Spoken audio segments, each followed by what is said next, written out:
Over the course of several months, a series of horrific crimes would shake the area around the Yosemite National Park to its core. Cary Stayner was an absolutely evil piece of trash that worked at a motel near the entrance to the park, where visitors from all over stayed between days of hikes up to the waterfalls.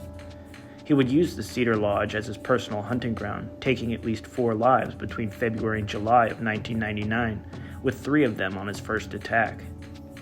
His methods and desires were absolutely repulsive, with his victims suffering through unbelievable cruelty at the edge of Stayner's knife.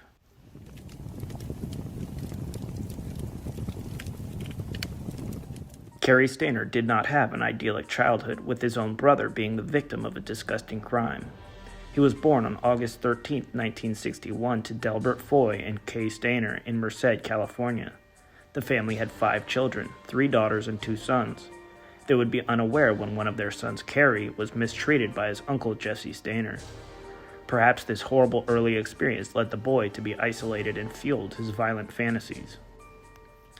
The family would be devastated when on December 4, 1972, Cary's 7-year-old brother, Stephen, was abducted by a man named Kenneth Purcell as he walked home from Charles Wright Elementary School.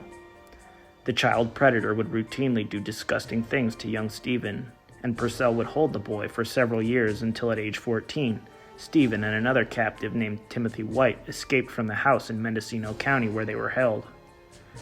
While Stephen was gone, Cary would say he felt like he was ignored as his parents grieved his younger brother. This would be compounded when his brother reappeared, with the whole world seemingly focused on Stephen as books and later television series were made detailing his experience. Meanwhile, Cary was showing signs of psychological issues. Starting at only 3 years old, he was diagnosed with having a condition called trichotillomania, which is characterized by the pulling out of your own hair. He would also say that he had begun fantasizing about kidnapping women and doing horrible things to them as young as 7 years old. In school, he was noted as intelligent, but the bald patches that he had as a result of his condition led to bullying and harassment from his peers. He found some acceptance through drawing cartoons for his high school paper and was voted the most creative in his graduating class. But instead of transitioning into a career as a cartoonist, Stayner would work what were effectively labor jobs installing windows. His violent fantasies continued, and considering their nature, it is hard to believe that he was inactive until the crimes which he was convicted of occurred. The first potential victim of Stayner was a 28-year-old woman named Patty Hicks. She had moved to Merced from Washington State after a failed marriage to join a religious group that would turn out to be a cult led by a man named Donald Gibson. When Hicks tried to leave the cult after Gibson was convicted of assault regarding disgusting acts with some teenage boys and rumors of similar activities against the women in his cult, she ran into trouble. To be fair, Cary's connection to this case is not strong, but when Patty Hicks went missing, she was last seen on her way to the Yosemite National Park in 1982. And on June 28, 1983, a severed arm was found among the trees. After repeated fruitless searches, a skull was found in 1988, and it was not until 2021 that DNA testing was able to confirm that the remains were those of Patty Hicks. Again, the connection is not strong, but Stayner is said to have known Gibson and even attended his 1981 trial for being a child predator. Some believe that Stayner had retaliated on behalf of the cult leader, but it should be noted that Henry Lee Lucas confessed to this crime. But then again, what crime didn't he confess to?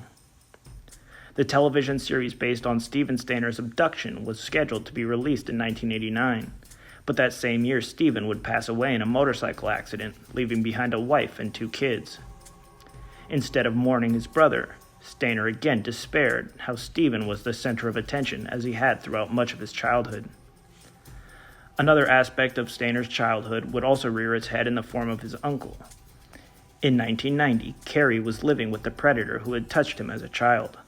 But Jesse would not last long with his nephew around. That year, he would be blasted with his own shotgun. The crime was never solved, though Cary is suspected, particularly due to the history between the two. The next decade was a rough period for Stayner. He would attempt to take his own life in 1991 by running his car in the garage to cause carbon monoxide poisoning. And in 1997, Cary would also be arrested for selling weed. But in 1999, he truly came apart and gave in to his most evil urges.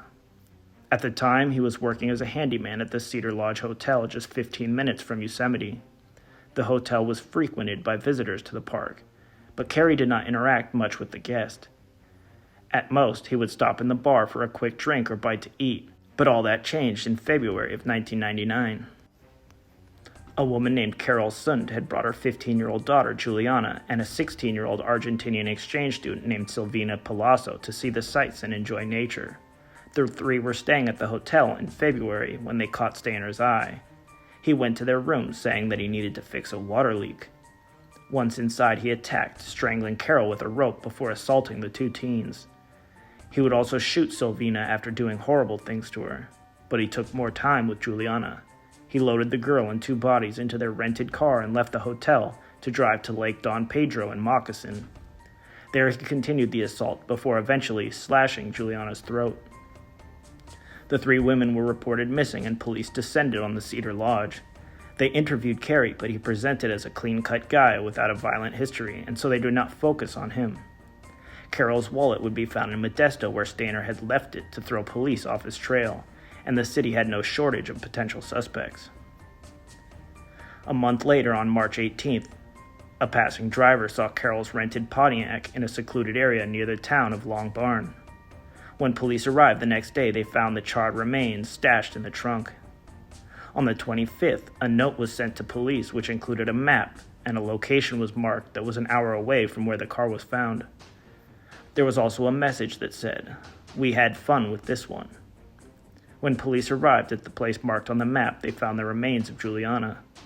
The nature-loving community of Yosemite was changed forever as residents of the surrounding towns watched for the monster that lived among them. But the triple homicide would not be the last horror that would occur that year. Joy Armstrong was a 26-year-old naturalist living in a cabin in the Foresta region of Yosemite.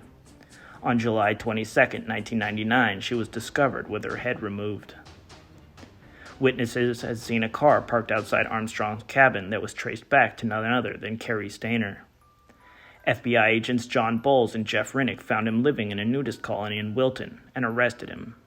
Under questioning, he not only admitted to the homicide of Armstrong, but also the triple homicide from months earlier. Because the crime against Armstrong had happened on federal land, Stayner was tried in federal court. In his first trial, the creature pled guilty to avoid execution, and during sentencing apologized for what he had done, saying, "I wish I could take it back, but I can't. I wish I could tell you why I did such a thing, but I don't even know myself. I'm so sorry. I wish there was a reason, but there isn't. It's senseless." For this crime, he was given a life sentence. In the case of the triple homicide, Stayner entered a plea of not guilty by reason of insanity. His lawyers cited the horrible things he endured at the hands of his uncle as a child and his obsessive-compulsive nature.